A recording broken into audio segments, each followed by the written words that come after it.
And ladies and gentlemen, once again, welcome to this very, very important segment where we talk about many issues within the community which are of community interest, and the segment which is brought to you by the courtesy of Maurice Blackburn Solicitors. And with that, we have in the studio with us Giri Sivaraman, the principal of Maurice Blackburn. He is the head of the firm's Queensland Employment and Law Department based here in Brisbane. And as you have heard us previously on this segment, and we have spoken about many things. Today, the topic is what are the current protections against racial vilification and how they can be improved, should they be improved, or what are the implications? With that, welcome to the show, Gary. Thanks again for having me, Umesh. Wonderful to have you here in the show. And so, talking about the current protections against racial vilification, first of all, a bit of background on that, Gary. So where does it date back to? When was the current laws, how old are they? Yeah, that's a good question. There's actually not been protection against racial vilification until the Race Discrimination Act in 1975. So prior to that, there was no real protection. That act brought in some protection. It brought in protection against public vilification about a group of people. The Commonwealth Telecommunications Act prevents you from harassing or intimidating or threatening someone using a carriage service, so a phone or the like. And then the State Anti-Discrimination Act also has some protection against vilification. That's the Queensland Act. But if you've got listeners all across the country, every State Anti-Discrimination Act has some form of protection against vilification. So in its current form, as you have just mentioned, that previously that wasn't there. So under the current provisions, what are some of the protections that people have? So the Federal Act says that you, if you're the subject of public vilification or something that denigrates you because of your race, you can bring a complaint to the Australian Human Rights Commission.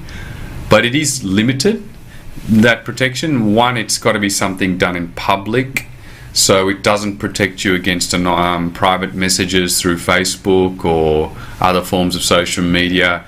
It doesn't protect you against anonymous messages. It doesn't stop or doesn't do anything about the people that hold or publish material like those online social media platforms.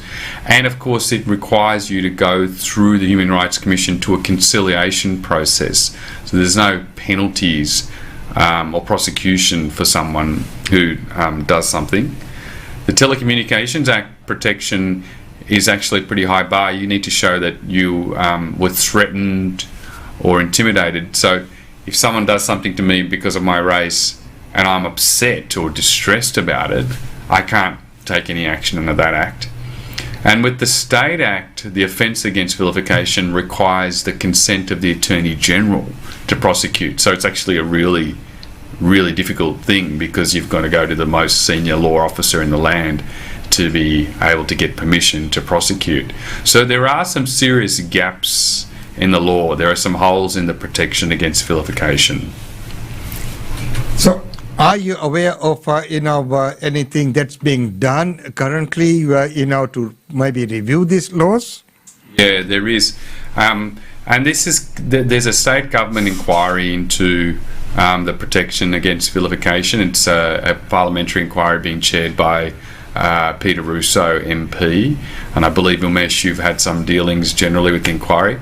I appeared before that inquiry not that long ago in my capacity as a member of the Multicultural Queensland Advisory Council, the statutory council that advises the Minister for Multicultural Affairs, where I argued on behalf of the council that better protections were needed, because there clearly are better protections, and I'm happy, Umesh, if you want me to explain what some of the gaps are, I'm happy to go into that. Yes, please. That would be wonderful. Yeah.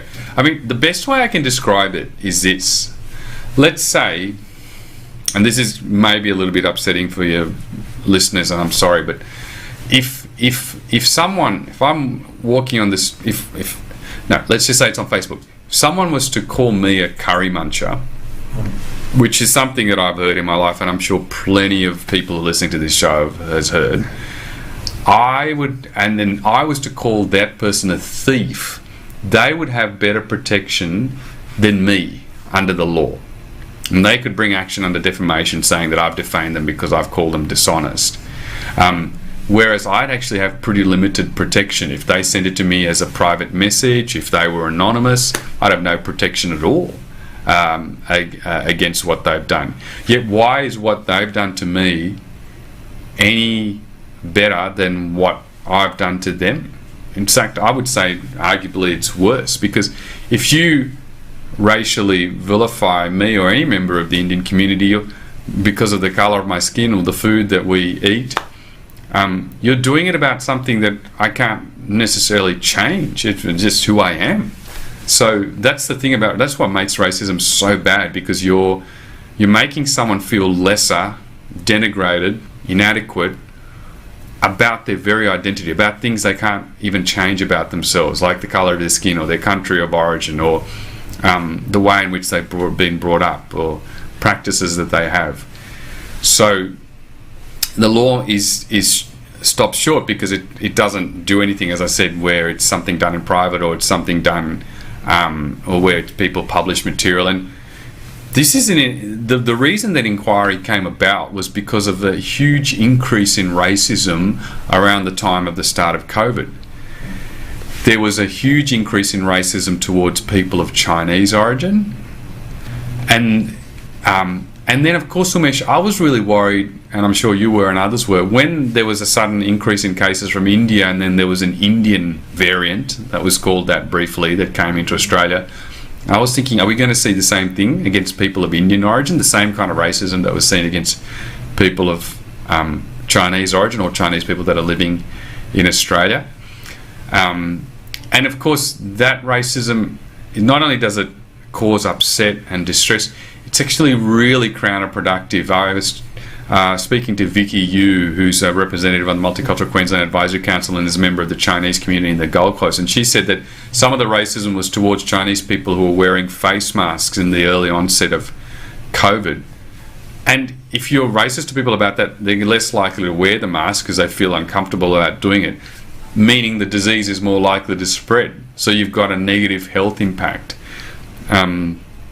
We saw the same issue again when two young African women broke the law and came back to Queensland. But the abuse that they suffered, the racial abuse, was horrific. And in fact, the magistrate in sentencing them said, because of the racial abuse you've suffered, I'm reducing your sentence.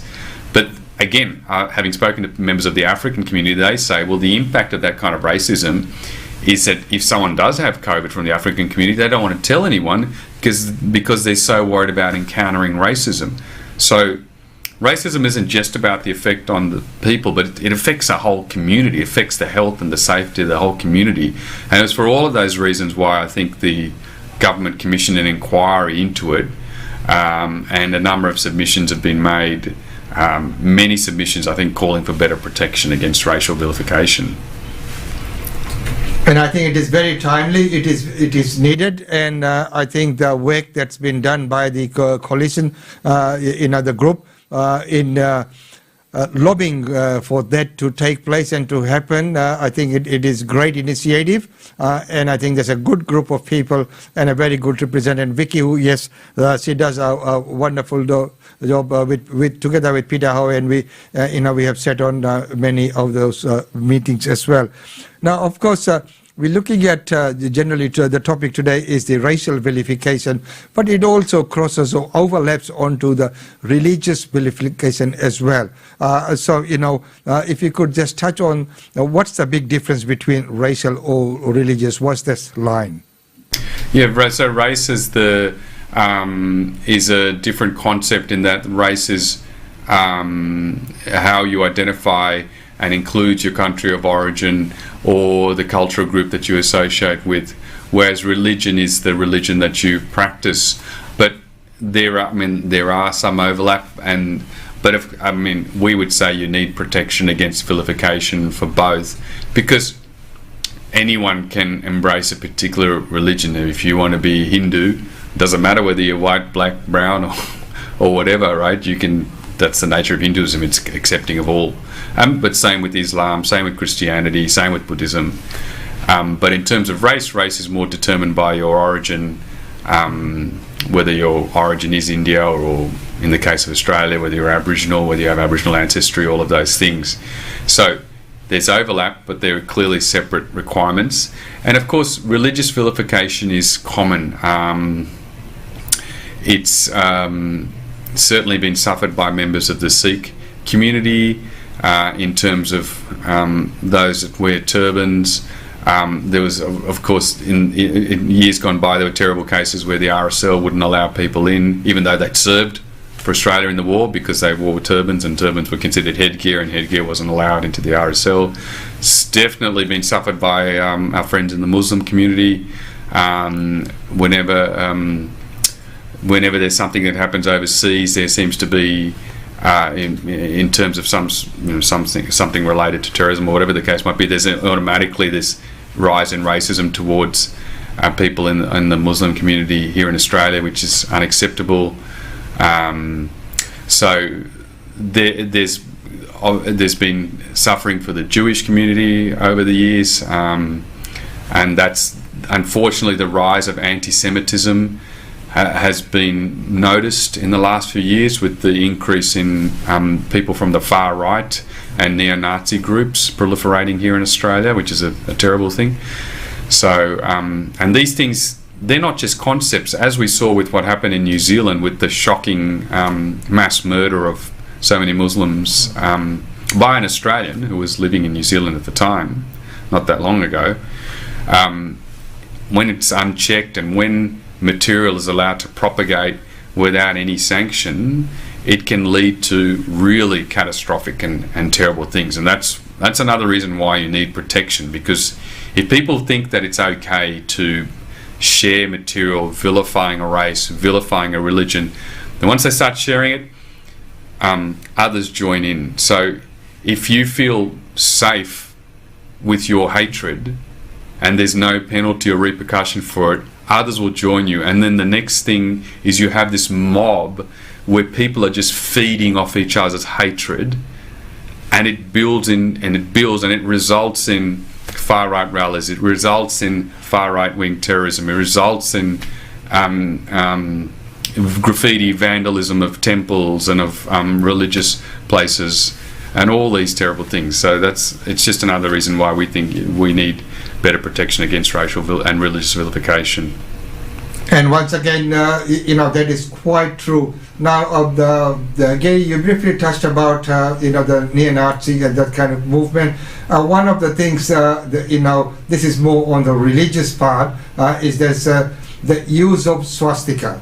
And of course, there is an online petition going on amongst the Hindus that, the swastika is often mistaken as the Nazi symbol, and not people often, ignorance is bliss, as they reckon. So, people don't realize that, they're two different things. They're completely two different things. Swastika and the Nazi symbol is completely different. They're drawn in a different manner. And of course, there have been talks about banning the use of swastika. So there's a sentiment within the Hindu community, and of course you might have seen there's online petitions that are going on to sign and on that. So could you throw some light on that? Yeah, that's a good point. It's tragic, isn't it, Umesh? The swastika in Hindu religion is a symbol for peace.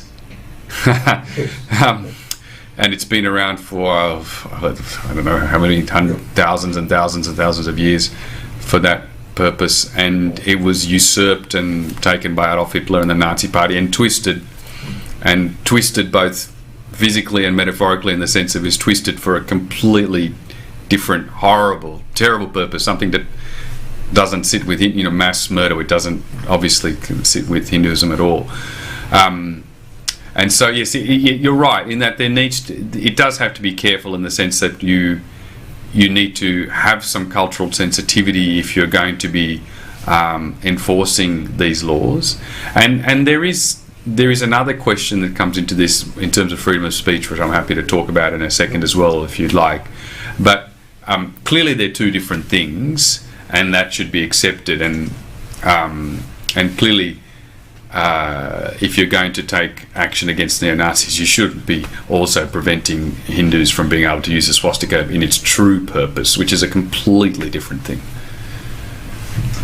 And of course, as you have just briefly mentioned about the freedom of speech, that is a topic that it would be of very interest, and I think this is the right forum for that. So if we are going to touch on that, please. Yeah, so I mean, one of the big responses that come when you argue for better protection against racial vilification is someone will say, what about my right to free speech? What about my right to say what I want? You can't stop me from saying what I want. And my response to that is, actually, there's lots of things stopping you from saying what you want. There are very strong defamation laws in Australia, probably the strongest in the world. As I said earlier, you can't call me dishonest or a thief or things like that. I could sue you for defamation. There are laws against making misrepresentations in trade and commerce. You can't lie about your products. There are laws against misrepresenting people when it comes to employment. You can't lie to me about the type of employment you're offering me and then get me in under those misapprehensions. So there's lots of limitations on freedom of speech. Even I remember when I appeared before the parliamentary inquiry, at the start, Peter Russo said, there's a general rule in Parliament that you can't use profane language. So they've set a standard where they're preventing people from being able to speak in particular. And I don't challenge that, I'm just saying it's there. So my response to those who say, oh, what about my right to freedom of speech? I would say, your right to freedom of speech doesn't trump my right to be free from humiliation because of my race or religion. And that's the standard that we should set as a society. That is the standard which we should abide by if we want a harmonious and inclusive society that doesn't just tolerate but celebrates diversity. And diversity is something to be celebrated, because right here in Queensland and in Australia as general, we are a very diverse, culturally diverse nation and state, and in moving forward to maintain that good cordial relation between all the communities, it is very, very important, and it is of paramount importance that we spread that word and make people aware of our things that unite us rather than things that divide us. Yeah, beautifully put. Absolutely. We have much more in common than we have that are different. But our differences should also be celebrated, because they create a rich, diverse, interesting society, and we can all learn from each other. That's the thing. I mean, just on a side note, there was a McKinsey's, the global consulting behemoth, did this really big analysis of whether diversity enables companies to prosper or not, and they found consistently that more diverse companies, this is a global survey, were more profitable than non-diverse companies. This is not just race but gender as well, which is very important. And the most recent survey found that they were 36% more profitable. So diversity isn't, it's actually economically better. So that's a really important thing to remember. It is a very, very good point, and I must say that these days, looking at all the things that happen, one of the points that was made before was the representation at all levels, so even in government, in governance and everything. And one of the areas which has really taken off is media. If you look at media on the TV, on the billboards and everything, now you will see there's more culturally diverse people coming on. So which is a good thing. That way when people look at people, they see them on the billboards. Before, the thing was that whenever the people turn on TV, they've always seen one group of people, and that's it. So that's what they get used to. So I think that's a good move. a lot of our news readers, individual reporters from areas reporting back to the main main studio. You'll find now there's more culturally diverse people coming into that field. So it is a move in the right direction. Gary, in this segment about the current protections against racial vilifications, is there anything you'd like to add in conclusion? I just think that we need better protection in the law, but it's not just about the law. It's obviously more than that. It's about education. It's about awareness. You know, Umesh, and I know, most racism comes from ignorance. It doesn't come from a necessarily place of hatred or some bad experience. It actually just comes from ignorance. And in a sense, that gives me hope. You always want to have hope.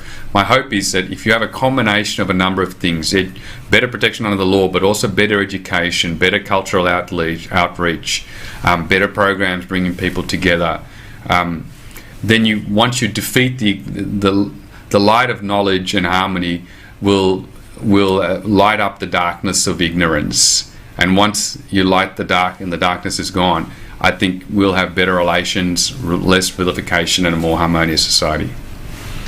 And very wonderfully put. Once again, thank you so much for this. And of course, Gary's numbers and details are here on the screen. So if you need to contact him for further information on this, once again, a very current, very topical, and of course, very, very important topic that we've discussed today. Once again, Giri, thank you so much. Thanks for having me, Umesh.